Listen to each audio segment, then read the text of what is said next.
Hello everyone, my name is Khushbu Chaudhary और आज हम लोग इस वीडियो में पढ़ने जा रहे हैं चैप्टर 3 एनवायरमेंटल स्टडीज़ क्लास 8।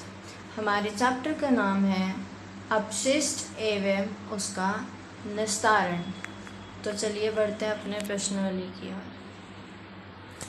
हमारा पहला प्रश्न है अपशिष्ट किसे कहते हैं। तो आपको सामने एक पिक्चर दिख रही है, इस इमेज को देख के आप थोड़ा तो समझ ही गए होंगे कि हम इस चैप्टर में किस चीज़ के बारे में बात करने वाले हैं। तो हम अपने पहले क्वेश्चन को देखते हैं। अपशिष्ट किसे कहते हैं? उत्तर, मनुष्य एवं अन्य जीवों के दैनिक क्रियाकलापों के फलस्वरूप निकलने वाले अनुपयोगी पदार्थ अपशिष्ट पदार्थ कहलाते हैं।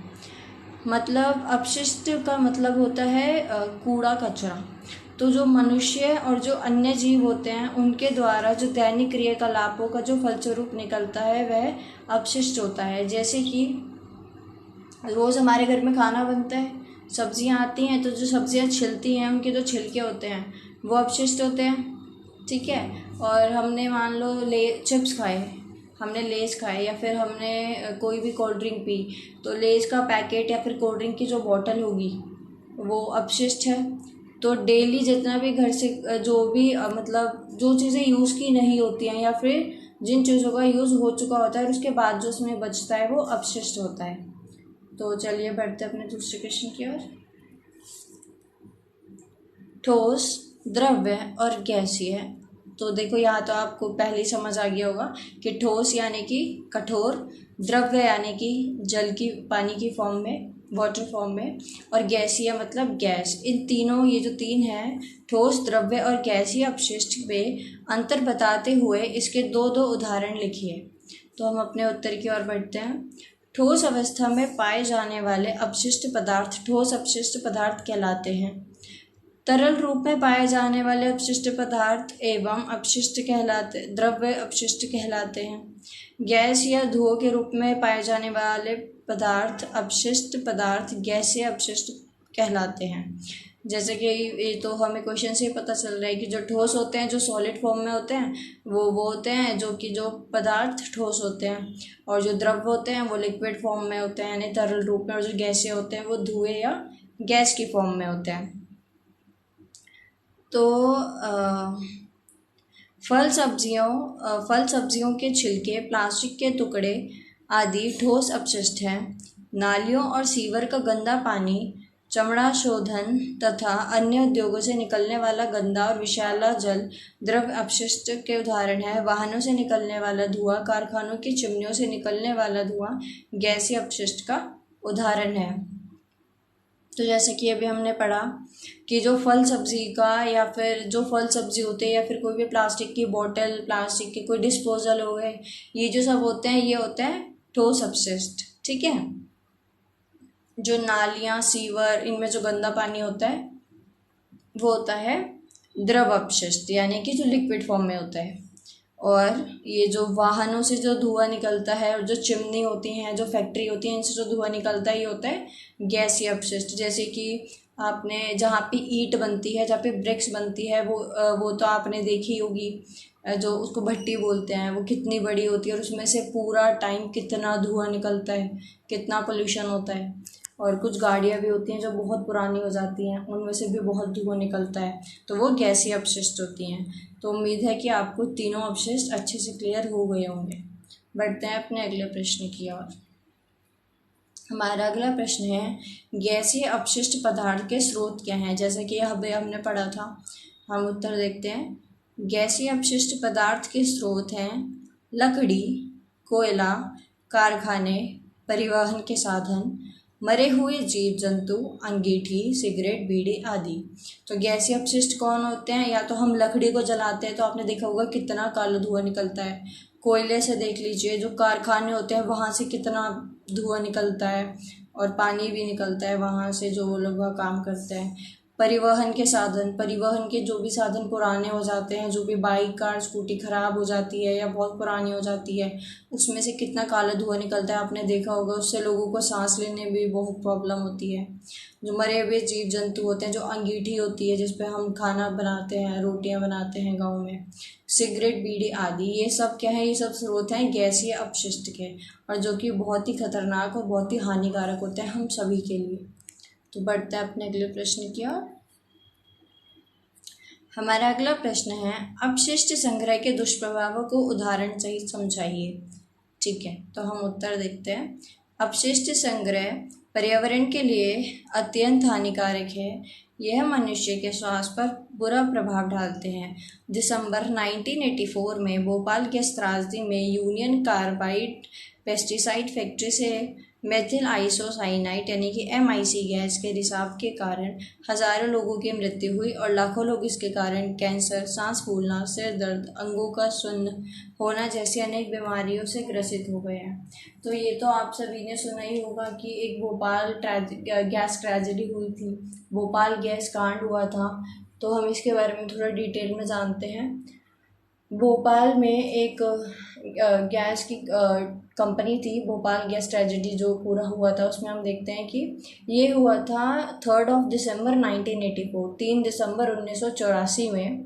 क्या हुआ था, जो यूनियन कार्बाइड नाम की फैक्ट्री थी जहाँ पे पेस्टिसाइड्स वगैरह बनते थे, और उनके लिए कितने ज़्यादा हार्मफुल केमिकल्स का यूज़ होता है, क्योंकि वो पेस्टिसाइड्स होते हैं, वो जो भी है जीवाणु वगैरह होते हैं, इन सबको मारने के लिए होते हैं। तो वो कितने हार्मफुल केमिकल्स होते होंगे आप लोग सोच सकते हैं।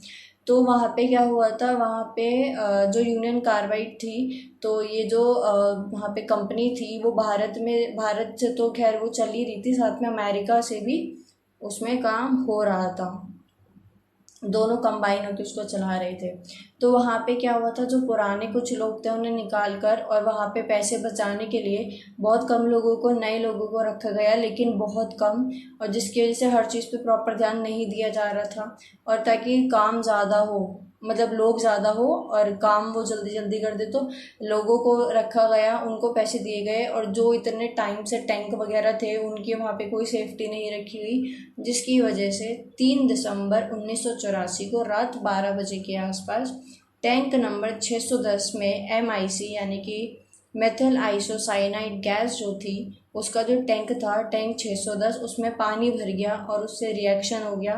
और वो रिएक्शन ऐसा था कि उस टाइम पे तो कितने लोग मरे, मतलब बहुत सारे लोग मर गए थे। जैसे कि अभी हमने इस पे पढ़ा भी था कि हज़ारों लोगों की मृत्यु हुई, और कम से कम लाखों लोग इससे अभी भी पीड़ित हैं, क्योंकि अभी भी वहाँ के लोगों में या तो लोग अपाहिज हो गए हैं, या कैंसर हो गया है, सांस फूलने की बीमारी हो गई है, लोगों के अंग सुन्न रहने लगे हैं। तो अभी भी हम उसको वहाँ पे असर देखने को मिलता है। और ये तो खैर पुरानी बात थी। हम अभी इसी साल की बात देख सकते हैं, विशाखापट्टनम गैस ट्रेजिडी। आप लोगों ने न्यूज़ में देखा ही होगा। 6 मई 2020 को, अभी 2 महीने पहले की बात है, 6 मई 2020 को रात 3:30 बजे विशाखापट्टनम गैस ट्रेजिडी हुई, जो कि एक LG पॉलीमॉन नाम की कंपनी जो फैक्ट्री है वहाँ पर हुई।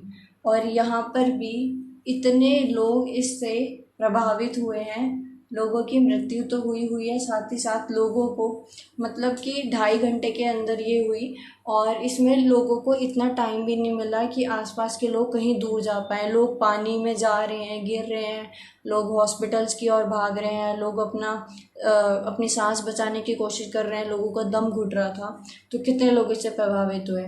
और ये तो 2 महीने के पहले की बात है। अभी 1 महीने पहले की भी बात है, जो असम गैस लीक हुआ था।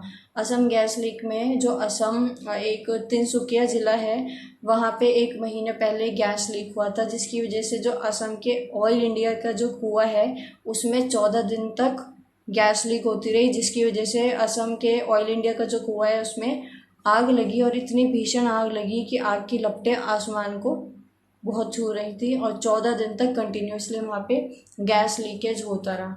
अब आप खुद देख लीजिए कि एक छोटी सी लापरवाही की वजह से, एक छोटी सी गैस, ये छोटी छोटी जो लोगों की कमियां होती हैं, जो अच्छे से वो नई चीज़ को देखते हैं, नई ध्यान रखते हैं, तो इसकी वजह से कितनी बड़ी बड़ी त्रासदी हो जाती हैं, जिनकी वजह से 1 2 नहीं, लाखों हज़ारों लोगों को संघर्ष करना पड़ता है। इस घटना के बाद फैक्ट्री से कचरे के रूप में घातक रसायन निकले जिसने आसपास की मिट्टी और जल को प्रभावित किया।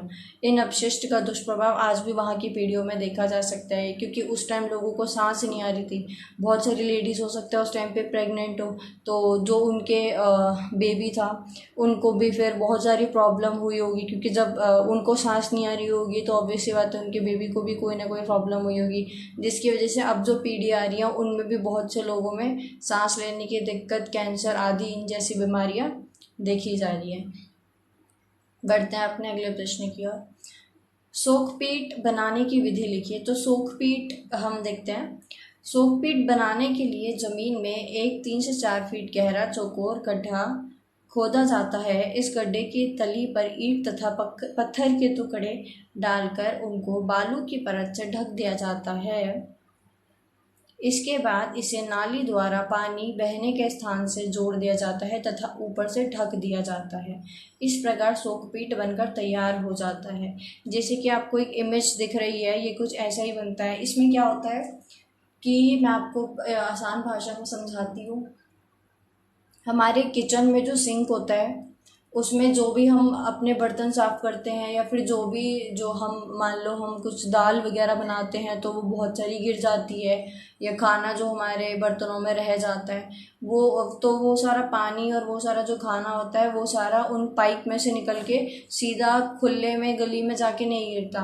ये जो सोखपीट होती है वो उसको ज़मीन के अंदर ले जाती है। और ये सिर्फ किचन में ही नहीं, ये किचन में होता है, जो हमारे बर्तनों में जो गंदगी और खाना होता है उसको लेके जाता है। वॉशरूम्स में होता है, बाथरूम में जब हम नहाते हैं तो वहाँ से भी, मतलब ये नहीं होता कि हम वॉशरूम, बाथरूम या किचन का जो भी हमारा पानी और वेस्ट होता है वो कहीं रोड पे, कहीं गली में, कहीं खुले में ना गिरे। एक ऐसी जगह पे गिरे जो ऊपर से ढकी हुई हो, वो सामने दिखाई में ना आए और जिससे गंदगी भी ना फैले, वो अंदर ही अंदर चला जाए। तो ये बहुत ही अच्छी चीज़ है, सबको ये बनवाना चाहिए, सोखपीट बनाना चाहिए, ताकि खुले में किसी का भी कूड़ा कचरा या कोई भी जल या कोई भी जो चीज़ हो जो बीमारी लाती हो, जिससे बीमारी फैलती हो या गंदगी बढ़ती हो, वो ना हो। बढ़ते हैं अपने अगले प्रश्न की ओर। हमारा अगला प्रश्न है, ई कचरा से आप क्या समझते हैं? उदाहरण सहित लिखिए। तो जैसे कि ई कचरा से आप कुछ तो समझ ही गए होंगे, तो उत्तर की ओर बढ़ते हैं। ई कचरा से ई कचरा से तात्पर्य है इलेक्ट्रॉनिक कचरा जो ऑफिस एवं घरों से निकलता है। इसके अंतर्गत खराब computer, mobile phone, CD, battery व अन्य इलेक्ट्रॉनिक उपकरण जैसे TV, washing machine, refrigerator, AC आदि ये सब आते हैं। तो ई कचरा से आप समझ गए होंगे इलेक्ट्रॉनिक वेस्ट जो होता है, इलेक्ट्रॉनिक कचरा जो होता है, जो कि हमारे टीवी, सीडी और radio, mobile phone, computer, washing machine, refrigerator, AC, ये सारी चीज़ें होती हैं और ये इन सारे कचरे को बोलते हैं ई कचरा, यानी इलेक्ट्रॉनिक वेस्ट। बढ़ता है अपने अगले प्रश्न की ओर। हमारा अगला प्रश्न है, कारखानों से निकलने वाले जल को नदियों में बहाने से पहले क्या उपाय करने चाहिए? अब जैसे कि आप लोगों को पता है कि कारखानों में बहुत सा काम होता है। मान लीजिए कहीं कोई कपड़े रंगाई का काम होता है, किसी कारखाने में अगर कपड़े रंगाई का काम होगा तो वहाँ पे बहुत सारे केमिकल्स का यूज़ किया जाता है डाई करने के लिए। एक पानी लिया जाता है, उस पानी के एक ड्रम होता है, उसमें पानी भरते हैं और उसमें बहुत मतलब उबलता हुआ, जैसे बोलते हैं, बहुत खौलता हुआ पानी होता है, उसके अंदर केमिकल्स डाल के और कपड़ा डाल के एक लकड़ी या किसी भी फट्टे की मदद से उस कपड़े को उसमें घुमाया जाता है, फिर सुखाया जाता है, फिर बाकी का प्रोसेस चलता है। तो कितना गंदा और कितना हानिकारक वो जल हो जाता है इतने सारे केमिकल्स मिलने के बाद। तो कारखानों से निकले जल को उचित उपचार करने के बाद ही नदियों में बहाना चाहिए, जिससे कि नदियों का जल दूषित ना हो। तो जितने भी कारखाने, जो भी लोग कारखानों में काम करते हैं, उन लोगों को इस बात का ध्यान रखना चाहिए कि सीधा जो वो यूज़ कर रहे हैं पानी, जल कारखाने में, वो सीधा नदियों में ना जाए, नदियों को दूषित और हमारे लिए हानिकारक ना बनाए। वो कुछ ऐसा उपकरण करे या फिर कोई भी ऐसी चीज़ करे जिसकी वजह से जो केमिकल्स का जो प्रभाव है, जो गंदगी है, वो ख़त्म तो नहीं हो सकती, लेकिन हाँ 60 से 70% तक कम ज़रूर हो सकती है। तो उन्हें ऐसा कुछ उपाय करने के बाद ही वो जल नदियों की ओर छोड़ना चाहिए। हमारा अगला प्रश्न है, प्रत्येक घर में शौचालय होना आवश्यक है। तो ये तो आप सब जानते ही हैं कि शौचालय कितना ज़रूरी है। तो हम उत्तर देखते हैं, मल मूत्र के उचित निस्तारण तथा गंदगी से बचने के लिए प्रत्येक घर में शौचालय होना आवश्यक है। तो हम देखते हैं कि शौचालय होना क्यों आवश्यक है। तो अगर खुले में ही सब शौच करेंगे और खुले में ही जाएंगे तो फिर उससे क्या होगा, उससे पहली चीज़ गंदगी होगी, दूसरी चीज़ बहुत सारी बीमारियाँ आएंगी, तीसरी चीज़ वो बीमारी सिर्फ आपको ही नहीं आपके घर और आसपास में लोगों को भी लगेंगे, और चौथी चीज़ उससे हमारा जो एनवायरनमेंट है वो बहुत, हमारे आसपास जो है वो बहुत ज़्यादा गंदगी रहेगी। तो इससे अच्छा है कि आप लोग शौचालय बनवाइए और उन्हें यूज़ करिए ताकि गंदगी भी ना हो और आप लोग वेल्दी भी रहें, हेल्दी भी रहें, और आप लोगों को कोई भी बीमारी या आपके आस पड़ोस में किसी भी प्रकार की गंदगी या बीमारी ना आए। और स्वच्छ भारत अभियान में इस चीज़ को बहुत महत्व दिया गया था। बढ़ते हैं अपने अगले प्रश्न की ओर। तो हमारा पहला प्रश्न है, सही और गलत पर चिन्ह लगाइए। तो हम फर्स्ट देखते हैं, उद्योगों से विभिन्न प्रकार के अपशिष्ट पदार्थ निकलते हैं। हाँ जी, ये बिल्कुल सही है, उद्योगों से विभिन्न प्रकार के अपशिष्ट पदार्थ निकलते हैं। नेक्स्ट है, अपशिष्ट पदार्थों से हमारा पर्यावरण दूषित होता है। जी हाँ, जो अपशिष्ट पदार्थ होता है वो हमारे पर्यावरण को दूषित करने में बहुत जो बोलते हैं कि इनके बिना एनवायरनमेंट साफ रहेगा, बट इनकी वजह से ही जो हमारा पर्यावरण है बहुत ज़्यादा दूषित रहता है। तो मतलब नंबर 1 की जो ड्यूटी होती है यही लोग निभाते हैं हमारे पर्यावरण को दूषित करने में। नेक्स्ट, अपशिष्ट पदार्थ ठोस, द्रव और गैस के रूप में होते हैं। जी हाँ, जैसे कि हमने पढ़ा था कि जो अपशिष्ट पदार्थ होते हैं वो ठोस, द्रव और गैस तीनों रूप में होते हैं। ये बिल्कुल सही है। घरेलू कूड़े कचरे का निस्तारण आज प्रदूषण की समस्या नहीं है। जी नहीं, ये बिल्कुल गलत है, क्योंकि घरेलू कूड़ा होगा तभी तो समाज में कूड़ा इकट्ठा होता है। अगर मान लो एक घर में कूड़ा नहीं होगा तो फिर समाज में एक घर में कूड़ा है तो दूसरे घर में भी होगा, दूसरे में है तो तीसरे में भी होगा। तो ऐसे कर करके अगर हर जगह कूड़ा हो जाएगा इकट्ठा तो फिर वही तो फिर रीज़न बनेगा पर्यावरण को दूषित करने में। ऐसा थोड़ी होता है कि सिर्फ एक ही घर से कूड़ा निकलता है या फिर किसी एक ही पर्टिकुलर कोई जगह है वहाँ से कूड़ा निकलता है। जी नहीं, हर चीज़ कोई ना कोई अपशिष्ट पदार्थ ज़रूर निकालती है। नेक्स्ट है, प्लास्टिक एवं पॉलीथीन आसानी से सड़ती है। जी ये बिल्कुल गलत है, क्योंकि जो प्लास्टिक और पॉलीथीन होती है वो आसानी से नहीं सड़ती है, वो नहीं गलती है, उसको नष्ट होने में बहुत सारा समय लगता है। और यही मेन रीज़न होता है कि हमारे पर्यावरण को दूषित करने में सबसे ज़्यादा योगदान देती है वो प्लास्टिक और पॉलीथीन होती है। तो हमारी आज की वीडियो यही समाप्त होती है। उम्मीद है कि आप लोगों को आज की वीडियो अच्छी लगी होगी और आपको अच्छे से सारे कंसेप्ट क्लियर हो गए होंगे। तो अगर आपको ये वीडियो अच्छी लगी तो आज आप एक और संकल्प ले लीजिए कि आप अपने आसपास कूड़ा नहीं फैलाएंगे और औरों को भी गंदगी फैलाने से रोकेंगे। Thank you.